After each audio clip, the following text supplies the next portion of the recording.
Well, Diva, welcome to Jackie O, where we discuss Jackie Onassis Kennedy. Carey just educated my ass for like a good 20 minutes on the entire Kennedy clan. Mm-hmm.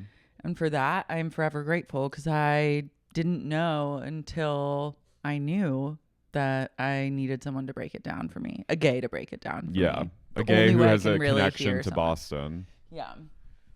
Thank you to my mom and my Nana for... Mostly thank you to your Nana. For always educating me on the Kennedys and having Irish Catholic pride and being a ghoul.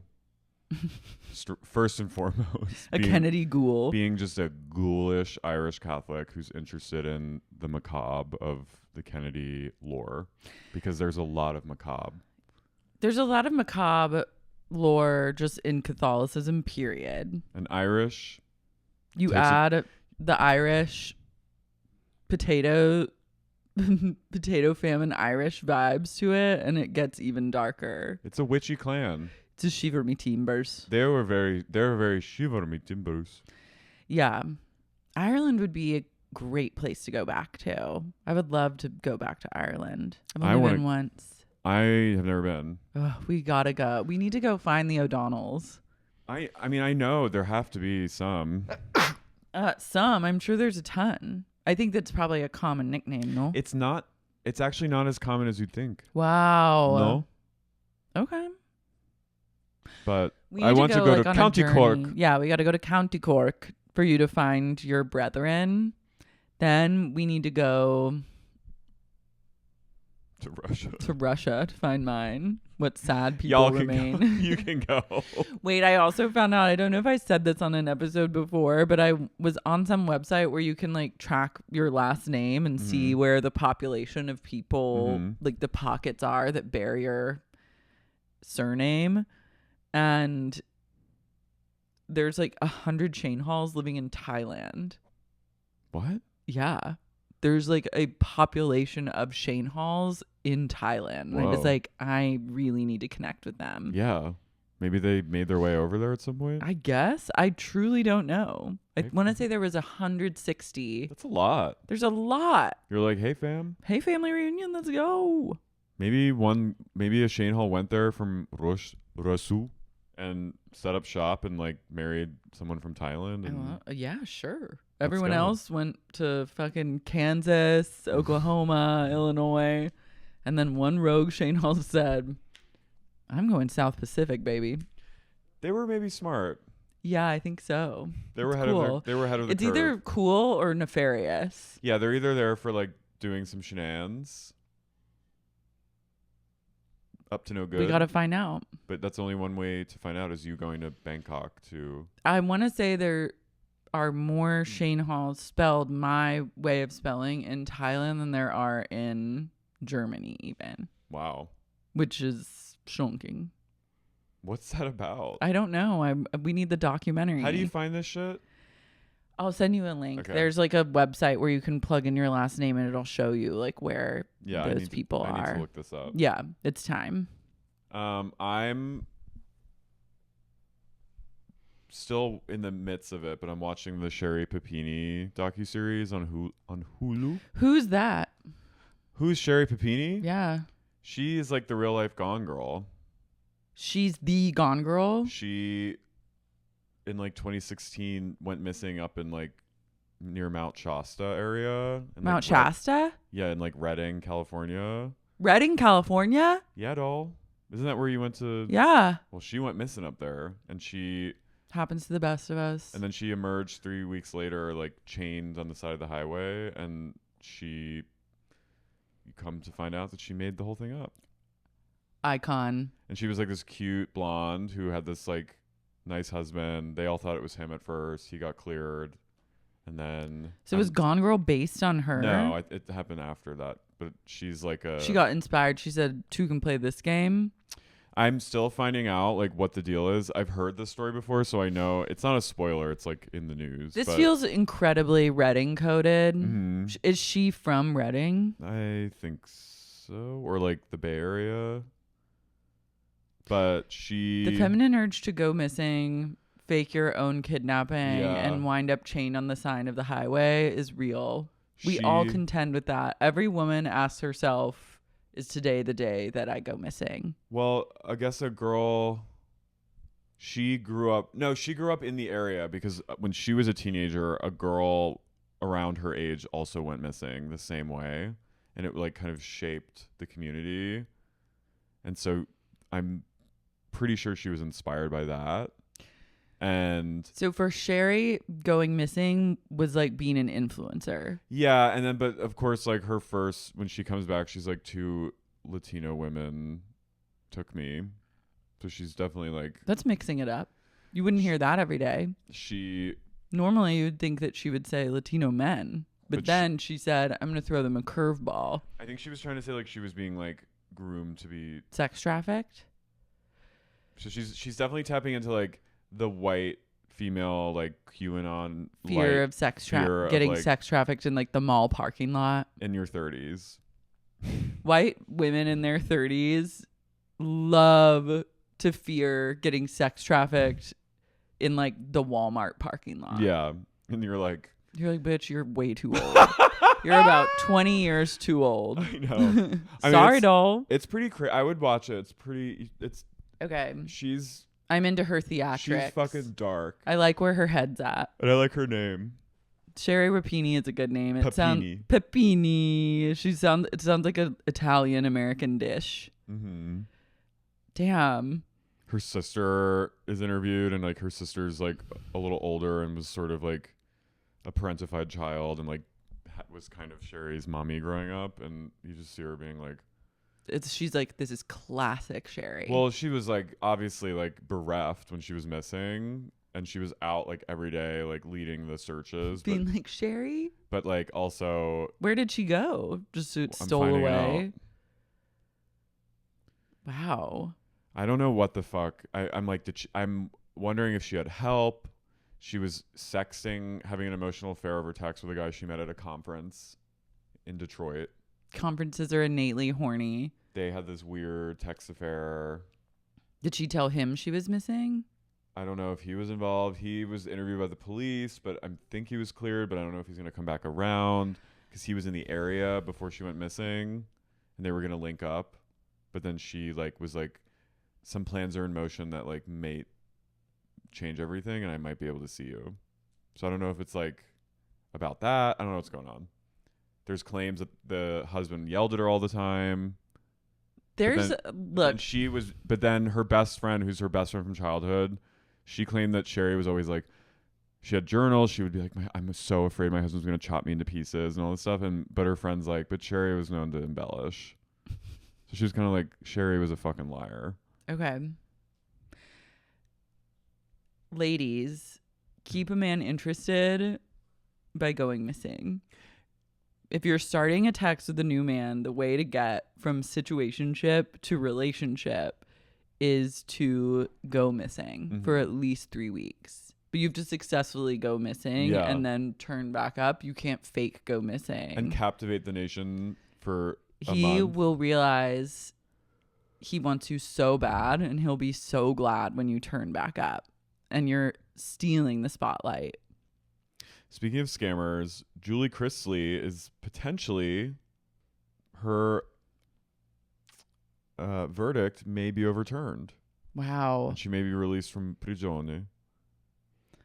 The Todd Chrisley fears wife Julie will fall in love with someone else and leave him if she gets out of jail after her tax evasion sentence was dramatically overturned.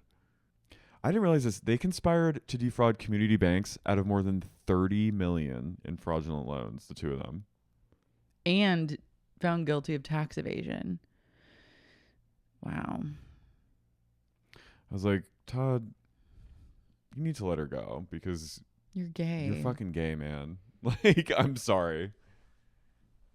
Todd fears that if Julie is out, she'll find someone else and fall in love and leave Todd, someone that didn't drag her through hell and back. Yeah, she probably will. She probably will. Let's hope that she does. I hope that she finds someone who's interested in women. Mm-hmm.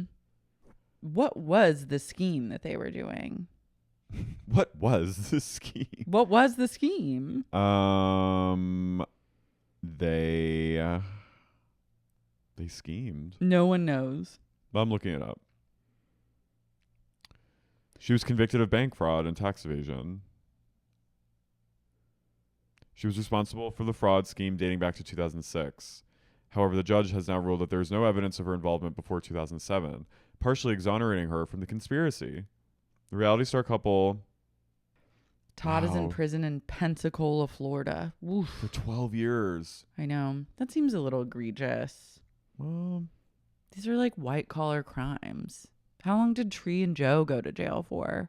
She went to jail for like a year. Yeah. He went for like 3 years.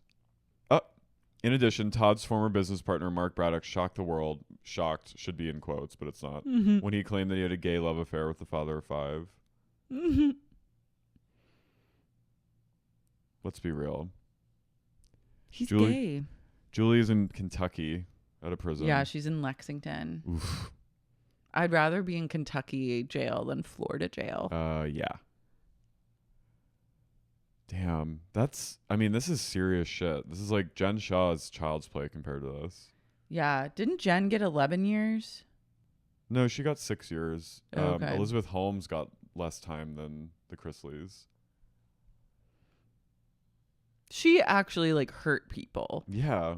The Chrisley is just like, I'm sorry. I think you should charge the banks that allowed that to happen. Their daughter said Todd described the devastating conditions and now is being retaliated against by the prison. Maybe he's having a nice time in jail. I think her daughter says the retaliation has gotten worse. They're hurting friends of his in prison to try to get them to turn on him. Wow. He's probably well-liked. They were indicted by a federal grand jury in August 2019 for 12 counts of bank and wire fraud, tax evasion, and conspiracy, all of which they denied. After being accused of evading nearly $2 million in state taxes between 2008 and 2016. Okay, like... Elizabeth Holmes is in jail for 11 years. Todd Chrisley, 12. I'm not sorry. Fair. That's crazy. That's anti-gay. It is. It is. It's homophobic. Elizabeth Holmes had like... Didn't she have like Kissinger in her pocket? Like, wasn't she like... Like a guy killed himself because of her. Yeah. So... Let's unpack that. State tax, like who cares? I pay my taxes, but you know what? Some people decide not to, and that's their American choice.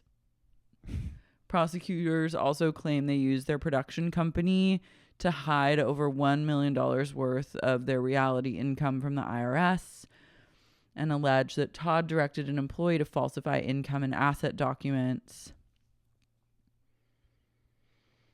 They were cleared of tax evasion in 2019. And the government, the Georgia Department of Revenue, said that Chrisley knows best started overpaid 4 of those years, and they owed nothing. Wow. Someone has it out for the Chrisleys. I know. I'm feeling like this is really homophobic somehow. Yeah. This is homophobic and anti-Christian. Say it like it is. Call it like you see it. Anti-Christian. Anti-gay Christian. This is anti-gay and anti-hag. Mm-hmm. This is really, why punish the hag for the gay's crimes? I ask. For real. There was a 2-year investigation and they were exonerated for the state tax liabilities. Good for them. But they continued to face federal charges for allegedly evading federal taxes. They probably wanted to make an example out of, because they're kind of famous. But Elizabeth Holmes, you got off easy, Ms. It's crazy that like you can get in trouble for wire fraud if you just like are paying something. I know. Terrible. Don't even talk about it. It scares me. Like when I think of wire fraud, I think of something else. But when they say wire fraud, it's literally like you made a bank transfer. I know. I hear like every day I'm like, am I committing wire fraud? I think they like everyone in America to feel, I think banks and conspire with the Fed to like make us all feel like we're breaking laws at all times. or like anything we do could and will be used against us in a court of law. Yeah, I think that's like the American way, is to make its citizens just constantly have some modicum of fear at all times that they're doing something wrong. You could like Venmo the wrong person and suddenly you've committed wire fraud. Like literally every time a cop drives by me, I'm like, you still have cop fear? Yeah. I guess I have a shred of cop fear, but now that I'm more on like a straight and narrow path, have less cop fear. Like I just found out recently, because I was getting so many like notifications about it, that all those hospital bills I had, I'd already paid them off, but they just kept sending them to me. I kept getting, I realized that I paid them. I realized that it was taken care of, but I was looking at like old mail that like was reflected before I paid it. So I was under the impression Wait, so you paid off your hospital bills, yeah, but then kept getting mail. No, but then I kept finding mail that I hadn't opened, because I put some mail to the side during that time because I was like, I can't. Carey. And then I was like, so you paid like a big hospital bill, but then you found an old piece of mail. No, I found several envelopes that I had put away during the time when I had my bag. And then you said, I haven't. I said, I'll deal with this shit later. And then I ended up paying it off, but I opened them up and was like, oh my God, show it to me. But did you knew how much you owed? Yeah. And then you paid what you knew you owed. But then I was still but then you were still afraid. Because I live in a place of I do everything wrong. So I was like, they're still getting You doubt me. yourself. I go, they got me. Because if I pay like a huge bill off, I'm like, God, I paid that bill. I know, but I know the IRS does that too, because like I pay quarterly taxes. So like I was getting like weird... every 3 months, like I make like a chunk payment. And then at the end of the year, the hope is that you don't owe anything. So but then I got a statement sent to me that said the entire chunk of my taxes. That's and what I got. thought that was a bill. But then I read it and then also realized that I paid my bills. Yeah. But I got that mixed with some old that I had just like, I said I can't handle that, and then I got that IRS thing. You're living a high stakes existence of bill pays. Yeah, girl. You're paying bills, but then also fearing that I did something wrong. Fearing that you didn't pay bills that you most certainly paid. Yeah. They want me to fear. Carey. It's called Catholic. I went, show it to me. I'm dead at you paying a bill and then being like, the bill. They got me, gal. You literally said like on the podcast, you were like, I have this crazy bill, but the bill had already been paid. Yeah. This whole time the bill had been paid. Yeah. So you were living in a world of debt that had been paid. A debt that by didn't you, exist. not by moi. Carey. I know. But I got that IRS thing and I was like, fuck. I know. It's a real, anytime you see like an address, like any IRS, anything, I'm always ready for the worst. And I'm also ready to like go off grid. When I get mail. I know, me too. I'm about to go on the run. When I get any mail. I'm about to go missing. When I get any mail, I'm about to go Sherri Papini. Yeah. Because I'm like, I'm going to, I say to, like, I want to say to Simon, we're out of here. We're going on the lam. Even though it's like, this letter is to show you that you are debt free. I'm literally like, can't open that. I need to go to a therapist. You immediately go. I go to a place of Men in Black forgot that you paid like a 5-figure bill. You know what it is? I've talked about it, but way back in 2015 or 2014, I got laid off, and then I was taking unemployment. Something fucked up. Oh, I remember this. And they basically came for me and were like, "You took unemployment money while you started a new job, even if you weren't making any income, you still you committed like fraud, basically." And she tried to tell me, didn't they say like you pay it back? Yeah, and I paid it back, but she basically tried to tell me I was like a fraudster, and I literally was like for like $1,000. Yeah, and I was like weeping on the phone because I was just like, this fucking mean woman in Albany was just like, and I said, "Do you have a child?" Get the fuck out of here. Carey, I'm gonna like send you a bill. This is a bad thing to admit, because what if someone just sends you a bill? Would you pay it? No, I'm grateful to have a spouse who can be like, he can mansplain the bills to Yeah. you. I love that. I'm grateful that you have that too. Me too. I've been thinking, like, I've personally been affected by your medical debt. Like, after you told me about it on the pod, I would think about it like once a week. Damn. Just because I was like, hope that's okay. All this time paid.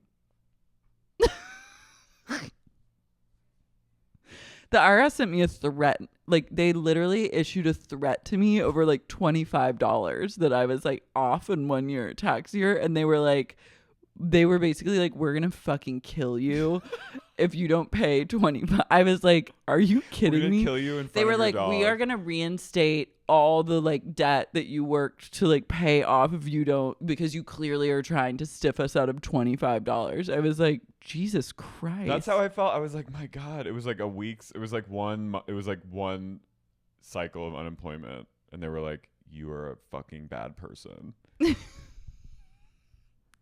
I was about to go up to Albany and like, I'm obsessed. The thought of paying off the medical bill and being like, I paid it, and then opening something and be like, I didn't pay it, even though you know that you paid it. And then living in a world in which you still have you're just like, it's called alcoholism. How am I going to pay this debt? It's called codependency and alcoholism. Really? It's shocking. It is shocking. But thank you for sharing. It's shocking but important to share. It is. I'm sure many fellow people living in absolute fear. I hope people can even if they can't relate bills that they've specifically. 100% paid, yet are living in a world in which somehow whatever they did was reversed. And though the money never came back to their bank account, I was like, I'm going and to their jail. account is fully paid, Yeah. they're living in a world where they're now in crazy medical debt to pay a bill that they already 100% paid. Yeah. Show yourselves. I'm sure like no one else has done this. I'm sure like another gay has done this.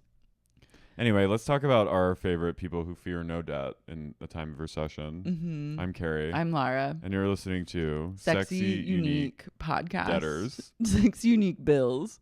Beltway bitches. Beltway bills. Kat and Charles are reviewing mock-up covers for Inbox Full, and I'm like, I'm really interested in what the significance of the phone is. It's her inbox. No, I know, but like, what is it's full? What is she? Is it full? Maybe full of bills. Is she full of just email pension? Correspondence? Is she a pensioner? Is she corresponding with Charles? Is that what it's about? Like she's having a secret like texting relationship with him? Like why? Every picture, she's like, the phone has to be there. Maybe she's saying like her inbox didn't used to be full, but now her inbox, much like her heart, is full. And that feels good. I'm thinking that is a stretch for her. I think it's literally inbox full. She goes, I finished my book, inbox full. I love the pic of her. The one that with the power hair, not the one with her and leopard, but the one. No, I hate that one. Her, just this black and white with her and the phone. So good. It was really good. But she doesn't want that one. She wants leopard train station, which I'm like, that is not inbox full to me. Charles has this gorgeous one where it looks like. I trust the woman in that picture. Like, I'm like, I'd read that book. Yeah, it's like Tatler, you know? But she's like, no, I won't. It's like a gorgeous headshot. Vum, vum, vum, vum, vum, vum, vum, vum, vum, vum. She wants like Samantha Jones descending from the train station with her inbox full. Her teeny little phone, her little Sony Ericsson. I think she carries a tiny gun. I could see that. A pistol. Charles is like pistol full. Charles is like, tonight at 7 p.m. flying up to Manhattan to photograph the New Zealand Kiwi director Peter Jackson. Then it's off to Harlem to photograph Bill Clinton.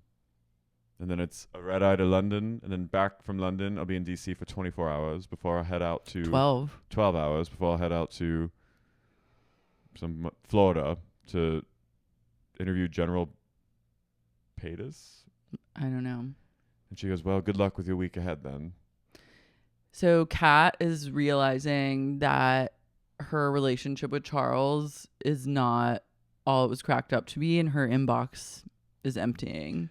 I'm going to say something. What? I chose my fanfic stemming from this convo was that Charles went to Epstein Island with Bill.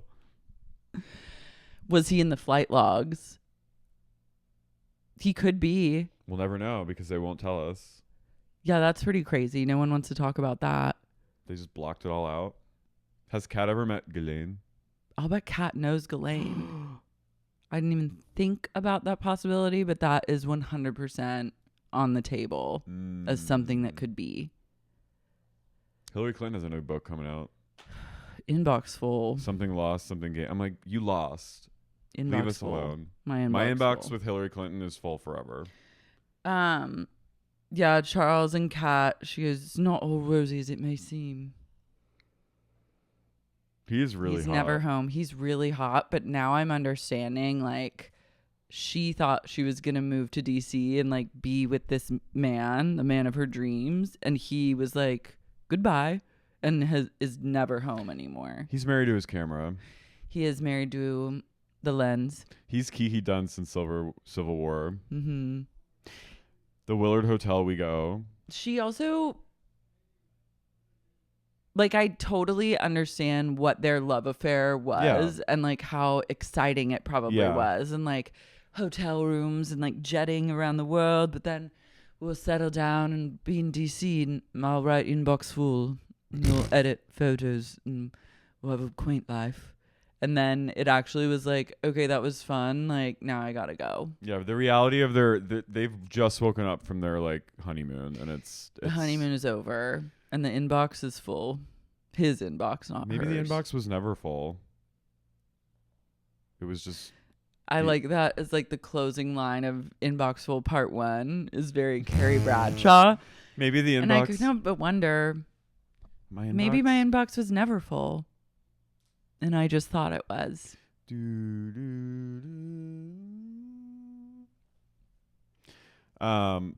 Michaele was a cheerleader for the Redskins. So she says. Yeah, This according is to her. so you say. She goes, I cheered in the 80s. And then you see her with pom-poms with Turek, and she goes, we love Redskins. Go Redskins. So she's going to some sort of reunion. She goes, I'm going to do a sexy dance for you later. I'll do a sex dance with the pom-poms. But right now, I got to go. And she goes to a parking lot to reunite with her fellow. That's later. Okay. But she goes, I was a cheerleader for the Redskins, and now I'm cheering at the winery and building an empire with my husband. I'm like... Your winery is made of twigs. Your winery is dirt, twigs, and a ramshackle deck. You could even just... With plastic chairs on it. You knew from the moment she said she was a cheerleader, you just are like, you weren't. You're a liar. You were like an alternate. It also is such a weird lie to make up. Yeah, I don't know what she was trying to gain from this, but I think just increase her own sex appeal and like add to her own personal lore. I was like the 80s. Michaele is about lore and about being sexy. Okay. And I think counting on men to find her sexy so she can like worm her way into situations with powerful men and disarm them, so then Tarek can like sell them on investing in Oasis Winery. Wow. Do you think he pimps her out? No, but I think that she acts as the diffuser. Like think about it. Tarek comes into a room and it's just the two of you and he's gonna try and get you to like spend money on something. You're like, no. Get away from me. But Tarek and Michaele comes into the room and Michaele's like, Carey, O'Donnell, I love you on Twitter. You're just so funny. You're just so talented. Hilarious. Oh my God. And she's dressed in like a cute dress looking rail thin. I'd say, I want to smoke a cigarette with you. Yeah. And she goes, let's go. Let's smoke. I have so much to talk to you about. And then you're a little more open to hearing what Tarek has to say. Yeah. She's wily. They're a wily couple. They are. She's serving a very specific purpose in that relationship. So Stacie has Mary, Kat, and their kids over, and Erica to make Sundays for the kids and just guzzle some wine and eat some snacks in the other room. This night began very wholesome. Yeah. And ended in an incredibly uncomfortable place. So right off the bat, Kat's daughters are asked she goes, how old are you? She goes, who's the oldest mommy here? And they say, take a guess, little one. Mary laughs and she goes, why don't we let them guess? And she goes, I think you're the oldest, Mary, and I think my mom's the youngest. I was like, what? Ooh. I was like, that was rule number 1, is you never ask an adult how old they are. And Mary looks at Kat and is like, you bitch, you taught them well, huh? Like Mary's face when they said that she was the oldest and then she had to swallow it and like smile and laugh. I was like, poor Mary. Yeah. And right off the bat, Erica's kind of gunning for Kat. Like she's like, Erica's stunning. Yeah. This was her moment where she stepped up and would have eventually become the housewife, part of the housewife cast. Yeah. I feel like they were like vetting friend of, but like she was putting in the work. She keeps calling Kat old mean girl this, mean girl that. Kat's like, I'm going to get nasty with you if you don't stop calling me that. Well, first they're like kind of joshing, like Kat like playfully like grabs her and they're like hugging it out. They look like they're like teasing. It's all fun and games. And then they sit down and immediately Stacie starts talking about gay marriage. And she's like, well, I don't know how I feel about gay marriage. We understand that people have different lifestyles. And I went, no.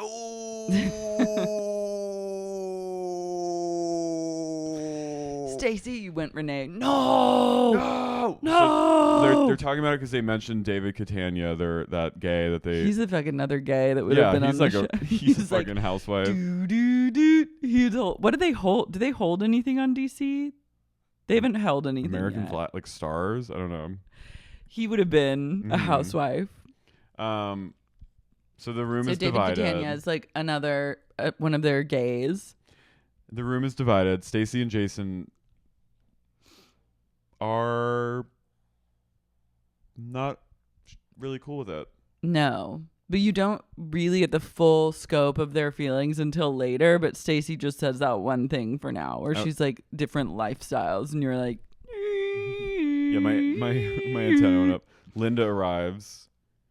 She sits down, and then Erica, she goes, now, Kat, why don't you like Tyra Banks? I just wanted to know. And then Kat goes, oh my God, you're still on that? And she's like, I just want to know what about her. That's what this is all about. She goes, I just want to know. I want to know what it is about Tyra that you don't like. Like, she's really like trying to get Kat to. It shook Erica to her core, and she never forgot Kat's hatred towards Tyra. I'm not gonna lie.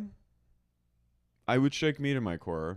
I was shaken as well. I'd be like, I want to know. I think there's, aside from even like the race part, which is like potentially there, I'd be like, it's just weird. Did she, I want to know the tea. Did she snub you sometime? Did you interact? I think that I'm just imagining that Kat probably thinks Tyra is like fake or inauthentic. Well, I would argue that that's what makes Tyra. Yeah. Is that you never really know what's going on with her. She's extra as fuck. And she's performative and dramatic. A showman of sorts. Yeah. And an entertaintrix. But Erica's not letting it go. And then Lynda is watching and she goes, now, Erica, I have something to say and I feel very uncomfortable saying it. And I went, no. No, Lynda, no. They are, this episode, by the way, everyone's starting. When one of these women, when like one of the white women on the show goes, I just need to say something and I feel a little uncomfortable. I always go, no. You know it's going to be. That was one of the earliest white girl problems was, I want to say something, but I don't want you to think I'm racist. Oh my God. That's like what this was. Damn. Yeah. She's like, but it's not as bad as you think. She just says, Erica, I feel like you're calling her a mean girl, but I've only felt you being mean to her right now. Yeah. She says, you're judging her and you're kind of on your high horse right now and not letting her talk. And then Erica's like, well, all Kat does is make everything about her. She goes, she's very negative. She always has negative things to say. She is pretty negative. I think Erica's like, her vibration is like she's a low vibrational human, and she brings the room down. She came in here and talked a lot of shit about black people specifically. So that's not getting off on a good foot. No. But also the Aunt Frances's house thing was also weird. That was that just like set the tone for tension. Erica hasn't been privy to Kat's like post Aunt Frances redemption tour, which like where Stacie and her have bonded and like things seem to be settling and that. But Erica's still like, I'm still raw because that was you said some shit about Tyra that didn't sit right with me. And you didn't make a good impression at Aunt Frances. You were weirdo at Aunt Frances's. Which is like that you fucked up with that. And yeah, she never got the other side, which is like trolling Edwina. Yeah. And showing up like Sarah Palin. And just being like a friend to the gays and making fun of the Salahis. So she really knows like a one-dimensional thing. But in this moment, I do have to say Erica was being mean. I think it was like Stacie and Mary weren't gonna like have her back in this moment. I think Stacie felt uncomfortable because it was her house. She's hosting. Erica's her friend, so she was sort of like, and she's gotten to like a decent place, I think, with Kat. And she's like, I don't want to like, we just built some progress. I don't want to go back. And I think she's fuging because she's like, I feel incapacitated right now.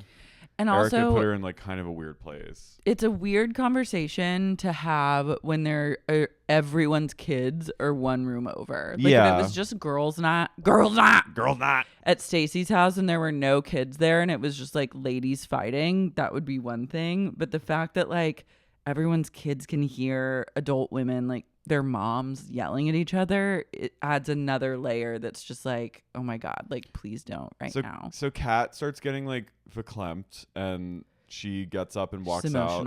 And Erica goes, look at her, there she goes, making it all about her and walking off. And then Kat stops and she goes, oh my God, you're just annihilating me. She keeps saying, doesn't she say annihilate? Yeah, I'm annihilated in this moment. You're annihilating me in this moment. But I'm like, she's walking off because you're like yelling at her.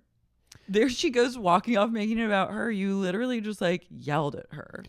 So then Kat says Erica has a lot of anger in her, and I was like, not the right. And then Kat starts crying in the foyer, and her daughters are suddenly there, clutching her daughters, weeping in the foyer. And I was like, oh no, now they're like knowing what's happening. And who comes? Is it Stacie that comes? It's Stacie that comes, and she's like, please don't leave. Kat, please, like, will you please reconsider leaving? Like, please just stay. Like, we can patch this up. And Kat is like, she keeps going, I'm just being annihilated in there. I'm being annihilated. I can't stay here, Stacie. I'm so sorry. Thank you for having her. Her daughters are literally like, both wearing on the fur brim. coats, little cute fur vests and coats. And they're just like, Mummy is in a fucking, Mummy's crying again. What is that like thing she's wearing on her head? She's really in like, remember when Kate Moss used to wear like a thin little scarf and like a newsboy cap, like a conductor's cap? Yeah, that's what Kat's channeling. So all the women come over and circle Kat because they're like, she's grieving. She's like, well, my favorite part about this whole fight was that Mary went sink down mode. Mary was like this next to Erica going, I've been there. And then Mary's like, I've known Erica for 10 years. Like, I'm staying out of this one for right now. And when Kat leaves, to everyone's credit, they're like, Erica, that was like a little bit harsh. Like, she's really going through it. Like, her husband is literally a flop. And like, her friend just like died. Yeah. So like, she's just not in a good place to receive trolls at the moment. Erica gets up and tries to go over and be like, she's like, look at me, like, she tries to kind of like hug, comfort. But she says, I'm sorry if you felt, which I was like, that's not an apology, Erica. Like, you're also not sorry. And then Kat starts like squirming out of Erica's embrace, and she goes, don't give me bad body language. Like, just tell me, like, look at me right now. I want to get to know you and start. So she tries to start, but it's too late. And that's not the night. It's not your night, ladies. In this moment, I was like, Erica, you need to chill. But But also also, I salute you for doing the work that needed to be done. Thank God for Erica. This was a thank you for your service. And had this show gone on, I would have been like, she's one to watch. I'd be like, award her the Presidential Medal of Freedom immediately. Give her a Purple Heart for her brave fighting in this moment. Fuck Ellen DeGeneres. Give her the Medal of Freedom. Absolutely. I said... Lolly quit her office job. I'm like, I'm sorry. I'm sure she's like fine now, but You're getting a dark mirror put up to you. Yeah. You are. I got a dark mirror put up to me too. She goes, like, the job was, she's sitting with Rich and Mary in their kitchen making dinner. In their living room. Oh, whoops. They're having like a family discussion with Lolly, I'm mixing up the last the episode. failed daughter. Yeah. And Lolly's like, yeah, I forgot. I thought she was talking about her restaurant job. No, She's talking about another job. She was an executive assistant for like a week. She said, yeah, it was fun for like 1 minute. And then it was not fun and I had to quit. And Mary goes, you had to quit. And Rich is like, so what's the plan now? Because you were going to leave like this fall. And she goes, I want to extend my time living here until the spring at least. And he goes, early spring? And she goes, this spring. And he goes, okay, so what's your game plan over the next 4 months? Like, how are you going to, like, get your finances in order so you can leave? And I was like, Lolly, the ball's in your court, girl. And she goes, I'm just really going to focus on my art. And I'm going to be really focused on making it as a photographer and an artist. And I was like, that was the wrong answer in this moment. She's a paintrix. This is truly... every parent's worst nightmare is to have your child say that to you when they're still on the payroll. Yeah. She's a paintrix. She's also, it's very Hunter Biden. I was like, Lolly, been there, girl, but like, damn. I really want to focus on my art and like painting and taking photos. I was like, good luck. You're 23. Why don't you teach a painting class?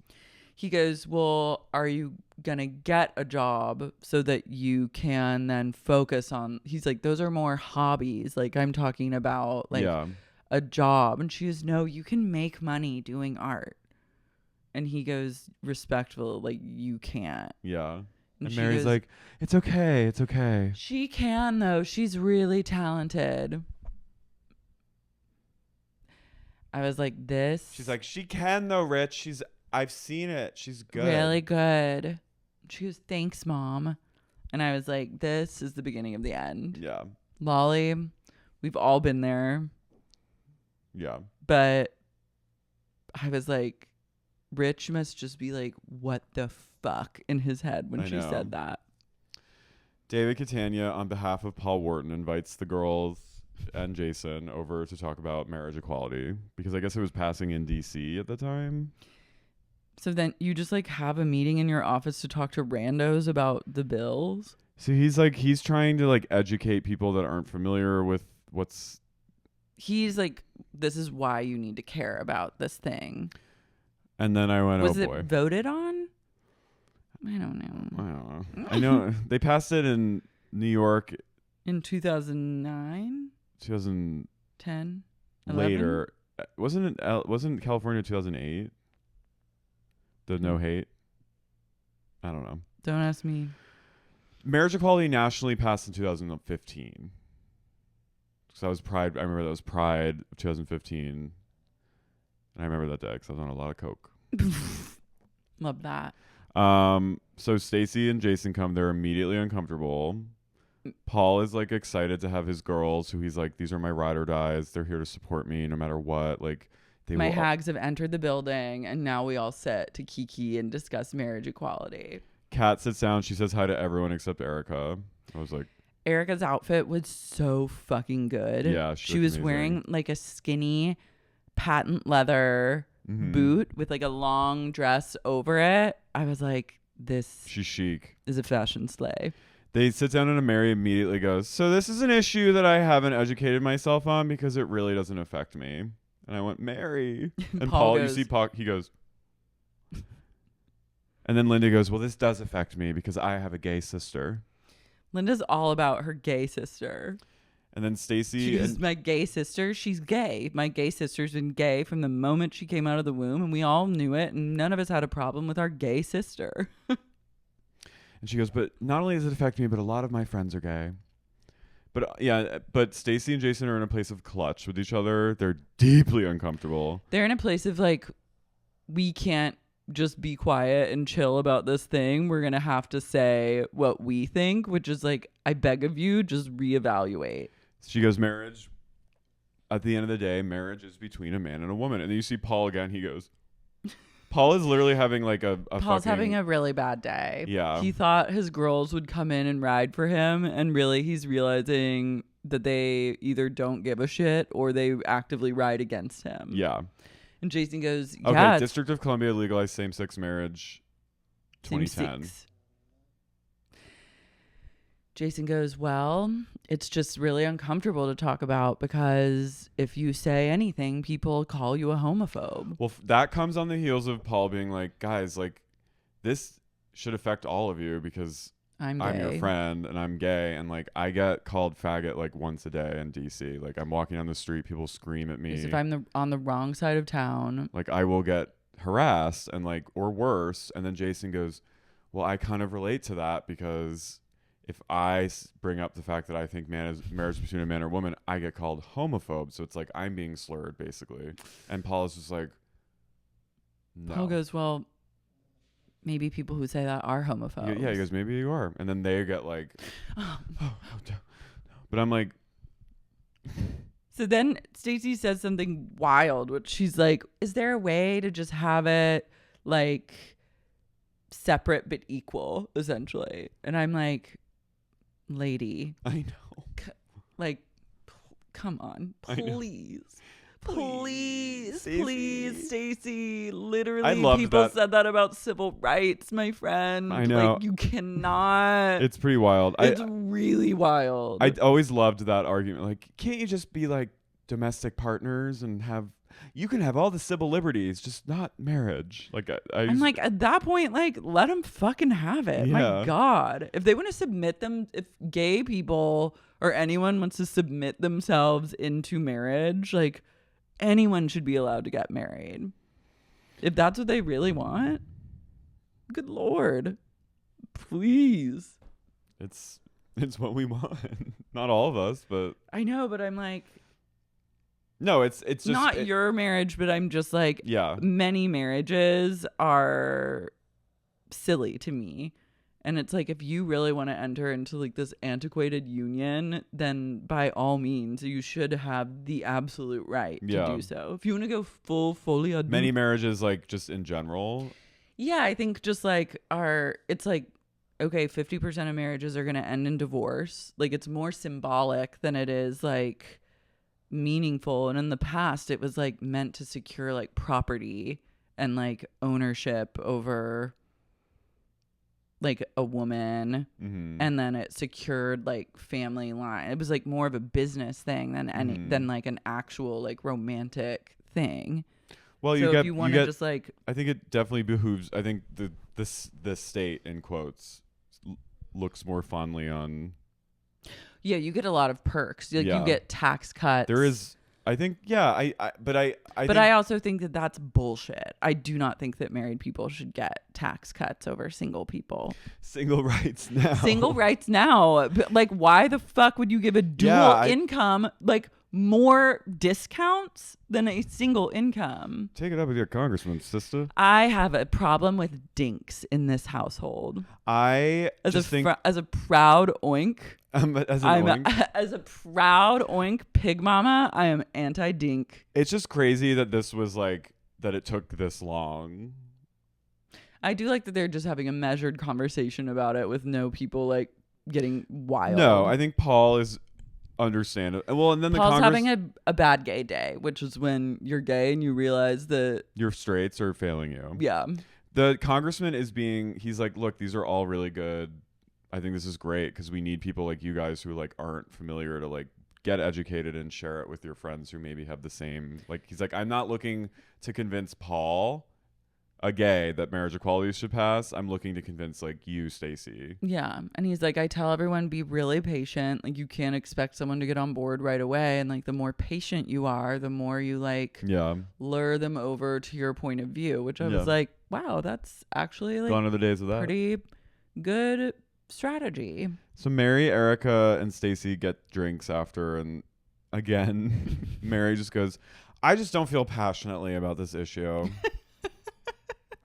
Mary's like, maybe if it was like wine was involved, I would like care, but there's really no wine. She goes, you know, like me and Rich, like we've been friends with Jason and Ted for like 10 years. She goes, and she basically says, I don't really know what they got up to in their marriage, but like they're married. And it's like, okay. Like she's basically like, I don't know what those deviants get up to in the bedroom. Do behind closed doors. I was like, what the Mary. fuck?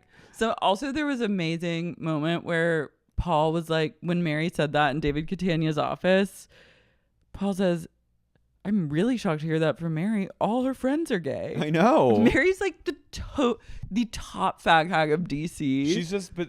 She's a wine girl. She's kind of an idiot in that regard. Like she's at that point where she has a lot of kids to worry about. She has a lot of kids to worry about. And I think this was a time when like women, not all women, certain hags still didn't see gays as humans. Like didn't want to talk, like didn't really want to accept like anal sex as like a thing. Yeah, like you can, like I have close friends like gays. I love them. They're fun. They do my hair. But when it comes to like talking about like anal relations or, you know, anal, I don't want to hear it. Yeah. That's a you thing. No, I know, but I think there was a point where this was very real. Saying, it's like her, she would say that. Yeah, that's just. I don't really want to talk. Yeah, it's like how Nancy Reagan when they fawn over me, it's great, and I feel sexy and fun and flirty and like a girl. But then when it comes to me respecting and fawning over them, it's like, and why would I care? It's like how Elizabeth Taylor was like making bets with Rock Hudson on who would fuck James Dean first. Like that's a true fag hag who's like acknowledging that gays fuck. Yeah. Nancy Reagan denied Rock Hudson AIDS experimental treatment in Paris, even though they were close friends and had been for years, because she was like, that's your lifestyle. Well, you didn't know that? I didn't know that. He was like, I need you and Ronald to sign off on me going to Paris to get like an experimental treatment for HIV. And she said, well, if I support you, then I have to support the whole thing. And she said, no. And so he died. That's why I say to Nancy Reagan, rotten hell. Oh my God, I didn't realize that. Imagine being like that to a gay. Some are. Being like, they're like, I'm literally dying of HIV. And you're like, they're like, please just like sign this paper. And going, no, I gotta go. No. Oh, come on, I love you, but no. No. I don't think so. No. Just going like this. Oh, no. Don't ask me. I want to hear it. Oh, that hurts me when you ask. That's so crazy. I think right now in this camp, she's being a Nancy. She's being a little bit Nancy, but she'll come around. Stacey's starting to come around already. She's like, Stacey's like, wow, I can't. She's like, I can't really see how I didn't see the similarity between this and like civil rights. But she was like, now I'm kind of seeing. I was like, girl, you'll be on the right side of history soon enough. Mm-hmm. Erica's like, Kat hates Tyra. What about that? Erica will never forgive Kat for hating Tyra Banks. She's trying to get to the bottom. Like, I really am so mad that we didn't get a second season, because I was ready. Like, this is the kind of housewife drama that I would have looked forward to litigating for like 4 seasons. But I get this. Like, I get when someone's just like hates something for no reason, and then you get fixated on their fixation, so you start like, you're like, no, I must understand, and you keep. I remember there was like a situation. Yeah. Like what? No, where I've been fixated on someone's like firm opinion and then tried to be like, why? And then to the point of alienating others. And then you have to reel it back in. Yeah. You can't go full Erica and like cause a scene. Because then you come off as like, wait, antisocial. No. And then you're like, wait, no, I'm not the unhinged one. No, I'm the normal one. But then you're like, at that point, it's far too late. So they're just like drinking, talking about gay rights. Meanwhile, Lynda, the true ally, has taken Paul and his gorgeous feathered hair out for a drink at the bar. They're just and she talking. goes, well, my gay sister. Well, my dyke sister. My gay sister, it always says. But Lynda and they start talking about Erica and Kat, and they're just talking about how like off Kat seems. Like she's just in a very delicate place. And basically, Lynda's like, the reason that she was such a freak at Aunt Frances's house and that she's been so weird socially is because she's disillusioned. Her marriage is hanging on by a string. And she's really feeling the pressure of all that. And she feels really alone. So she acts like a psycho and rubs people the wrong way. I don't fully write it all off to that. I think there's a part of that. But I think also she was genuinely uncomfortable being around in like a... She was very uncomfortable at Aunt Frances's dinner. Yeah, I think there was a mix of things. But I think Lynda was, of course, like... Lynda's trying to like make it make sense. And Paul's like... Okay. Mm-hmm. Then we get to Michaele, and she's getting ready to go meet her alleged former teammates on the Redskins cheerleading, and she's like, "Yay, we're getting pumped up!" And she goes, "God, I hope I look good." She goes, "When you see the Millennium Girls, their bodies, their boobs, the Millennium Girls." Who are those? Millennials? I think she's talking about us. No, I think she's talking about like. Maybe the cheerleaders are called the Millennium Girls, or maybe that's like a dance troupe. Oh, I thought she just meant she was trying to say like. I thought millennials too, but then I think that might be a thing like Dallas Cowboys cheerleaders or something. Yeah. She's like now pom-pomming for her assistant / best friend Jen. Yeah. And she's like, I'm so little. You see me, I'm skinny. But what I really wish is that I had boobs. Oh, I would just want boobs. And then I want a butt. And then I want a full facial reconstructive. I was like, Michaele, go shake your ass down to this fucking parking lot where you're gonna they go to a cold trick parking people lot. into thinking that they know you. They shows up, all the girls or all the women are there like practicing, and they see Michaele, and she's like, "Hi, baby, hi," and they're all like, "Oh, Michaele's back." I think that they're genuinely like, "Who's this lady with a camera?" Like, part of me thinks that she was never, because even Lynda says. She's like, Michaele, when they sit down for wine at like the Kat Erica showdown hors d'oeuvres girls night, Lynda was like, how about Michaele saying she was a Redskins cheerleader? And everyone goes, what? And Mary goes, yeah. She's full of shit. You can't make this up. Yeah, I think she might have I think they were just like, oh, I guess she was. She must have been. Why? Otherwise, why would she be here with a camera crew? And no one has their like faces showing that she's interacting with. It's giving the guest. I think that she just rolled up. Like she heard this was happening. She thought it would be fun to shoot for the TV show and just said like, I was this and I'm going to go to this thing. Because she keeps like the woman who's leading the choreographer's like, okay, ladies, come on. And she's just like keeps saying hi to everyone. And then at one point they start doing the moves and she can't dance. And then she literally does not even know what she's like. And then you see the choreographer come over and like kind of move her to the far side. And I think she's like politely being like, you're going to be on the edge. We don't know you. Like you're clearly doing this just for TV. So like we're going to pretend we'll go along with you until the rest of this rehearsal. But like if you're going to be disruptive, here, go stand over there. I think that's what it was. That was weird. That was really weird. It was either like you're so bad, like we're going to respectfully move you to the back corner, or that. I think it was like a sympathetic, like, girlfriend. Sympathy is a knife for Sympathy is a Michaele. knife. The Salahis meet with David Albo, their Virginia state delegate, to try and work with him to override regulations against Virginia wine.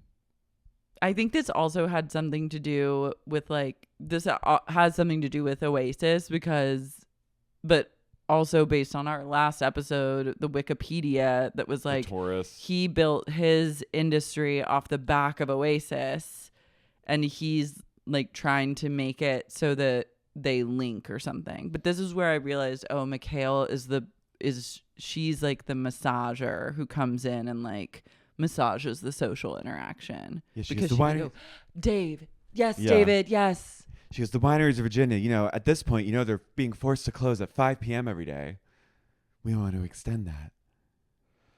She just wants wineries to be open 24/7. Yeah.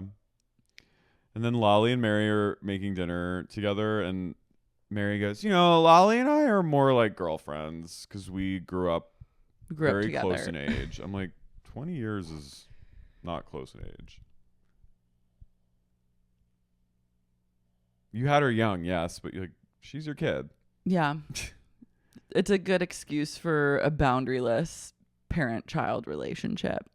Mary goes, I need to say something. And I think she like thought about it and was like, fuck, I can't say this on camera. Or maybe Paul called her and was like, you need to write this wrong on camera. She goes, I need to atone for something I said about, you know, how the whole gay marriage thing doesn't affect me, because obviously it affects me. I have a lot of gay people in my life. And then Lolly goes, yeah, you know, like gays aren't just our hairdressers, Mom.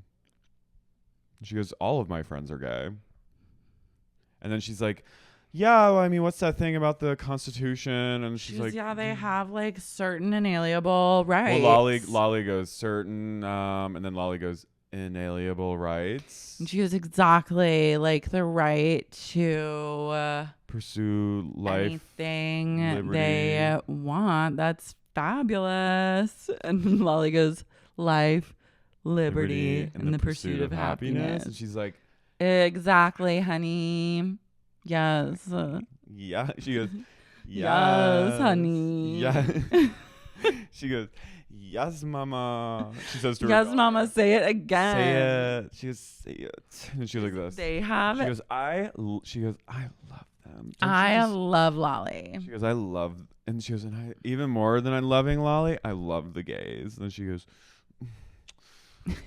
they are more than just our fucking hairdressers and stylists. say it, Boots. She goes, Boot. And Boots then she goes, like this. She goes, life, liberty, and the pursuit of bootsing.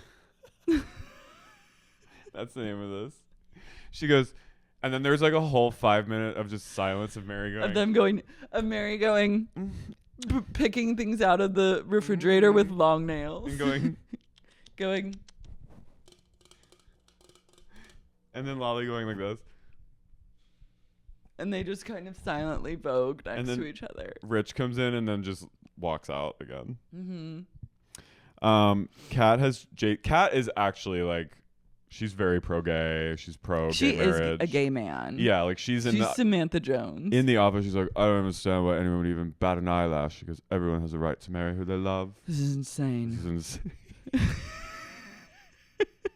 Kat has Jason over. Kat is a gay's gay because she's like just like chilling with Jason, who I was like, you're in with the gay. Like Jason is the kind of gay that like you're friends with him, you're friends with a lot of gays. She goes, they come over for a little like fire in the backyard and some wine, and Kat goes, God, I hate living in bloody Chevy Chase amongst the filthy, desperate housewives who do nothing other than walk their dogs. Oh, I see every day look out of my house. A line of people with plastic bags just walking everywhere.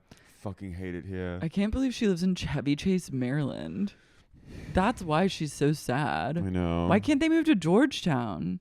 Why can't Charles move to Georgetown? It'd be closer. I don't know. He's weird. up to something. I don't like him. He wants to keep her out. I was like, he's a fucking snake. Yeah. After I saw this, I was like, you're a piece of shit, Charles. You moved her here from another country and then abandoned her and like some like. And then was like, bye. Bye. Going to photograph Peter Jackson. Like he's keeping her like separate. I know. And then gave like a big New York Times interview that was like, it's devastating, the state of our marriage. Sad to see. It's like, he said that's the worst thing he ever did. You're barely even on the fucking show, you little whiner. Yeah. Meanwhile, you hung your fucking wife out to dry. She's here acting a fool, acting a damn fool at Aunt Frances's house. It's your fault. You stressed her out so bad. Stressed her out so much. It was weird at Aunt Frances's big you old get weird dinner. And microaggressive at Aunt Frances's house, you idiot. And you stressed her out, made her so angry. She talked at length about how much she hates Tyra Banks in front of Erica. Because she's so uncomfortable. God damn it, Charles. I blame Charles for everything. Behind every microaggressive white woman is an equally worse man who's a narcissist, driving them to the brim. A narcissist man. Mm-hmm. Jason then is like, Kat's kind of, doesn't she say like you shouldn't associate with the Salahis kind of? Or am I making that up? I don't know. They just kind of talk. I was just like, at this point in the night when I was watching this episode, like extremely soothed into like the peaceful slumber of knowing like a woman and a gay are just having drinks and having a good time. And they laugh a lot together.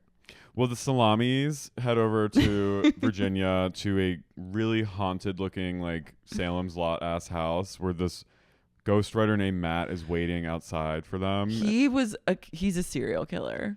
And they go, we're here to consult our friend Matt, who's a writer, for the tell-all book. I was like, the tell-all book? What? What's there to tell? What is there to tell? He goes, we've decided on a title. The War of Wine and Roses. The Wine, War, and Roses.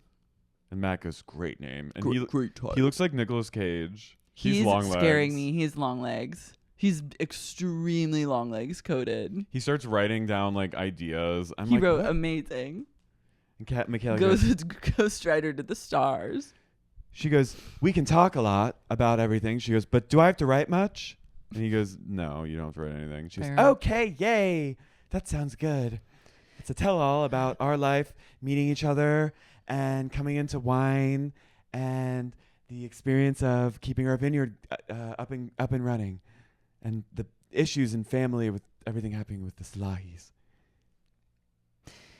And then he's like, let's talk deals, let's talk splits. And then they're like, I'm going to get 80-20. And Tart goes 85-15. And it was like, you're giving this man 15% to write your shitty book. I was like, Ghostwriter Matt, anyone going into business with these people is a fool. Is a fool who deserves to be taken for a ride. Yay. Which you most certainly will.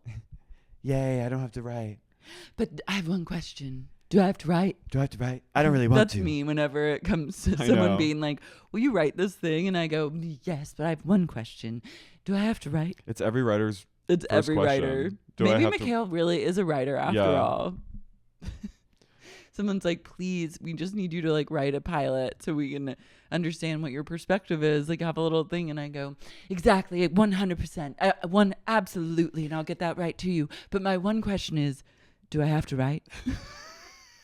Can I just tell you what I think? Oh, I can talk and talk. I'll tell you the whole thing. I'll tell you the whole story. Oh, and I love to talk. I certainly do. I have a podcast. It's all about talking. We think you should have a new sample feature out.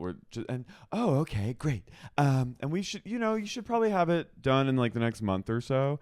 Great. Wonderful. Wonderful. So I would love to talk your ear off about that. I'll talk all day First and all question, night. though. You'll say, do shut you up. need me to actually write it, or can I just sort of visualize it? How much do I have to write, though? I can paint a picture in your head, and you can put it down on paper. In an email. I'll send it to you in an email. I can write like a sort of treatment. I don't love emails either, so I could just tell it to you. How about I just tell it to you? I'll do a little treatment, but I'll just say it, a verbal treatment. Why don't I act it out? I'll act it all out. I'd draw a picture for you, storyboards. I'll tell you everything you want to know. And then she starts drawing, and it's like Hangman. She just draws like a dead stick of wine. See? This is a great episode. Again, another banger. I know. We still have 4 left. Oh, God. And the reunions.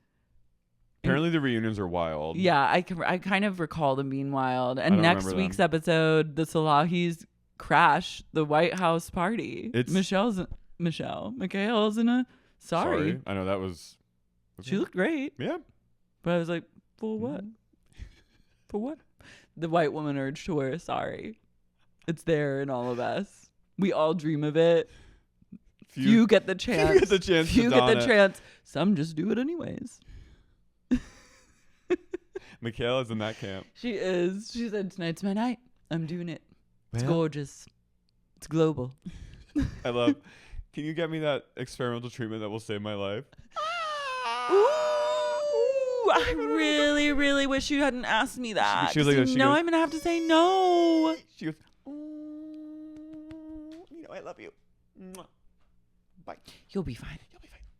It's everything works. Everything's fine. It all works out. Everything happens for a reason. It all happens. Just remember That's really like. Remember we were Look at remember the- we were young actors together, and we always Aw. used to be like, one day it'll happen, but if it doesn't, just everything happens for a reason. That's like now. Gotta go. She's like, look at the bright side. You're still very cute. Whoop. You're so hot. And she takes Purell out and goes.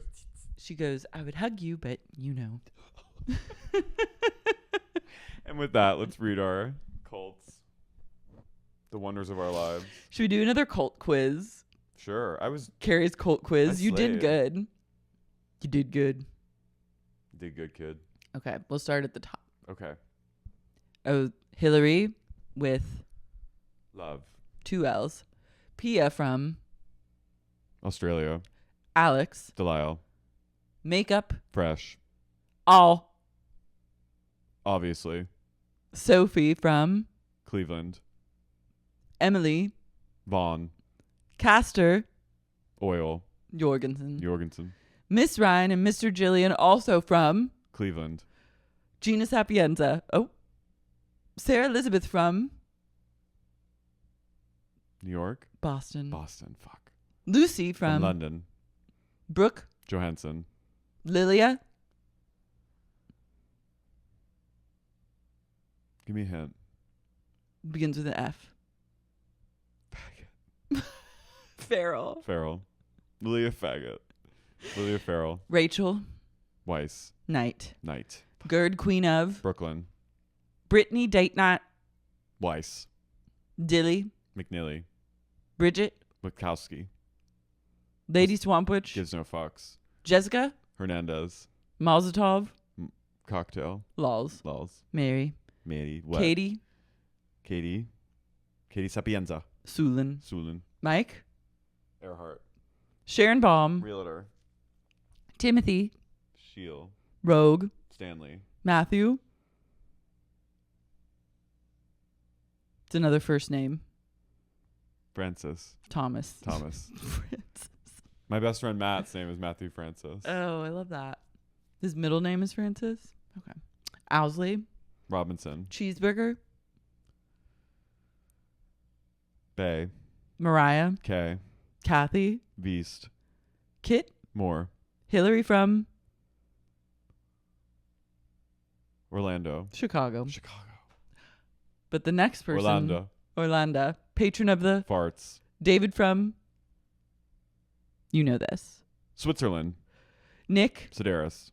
Kim. Lucas. Emily. There's Emily. Jenny from The Block. Minneapolis. Katie. The Sup.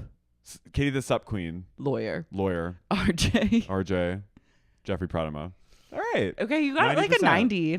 Thanks. I love that. That's an A. That's an A for you. Guys, love and light to you, and I hope you're having a great July. I hope you're having the best July. And now, and just like that, we're in Q3. Bye-bye. Bye.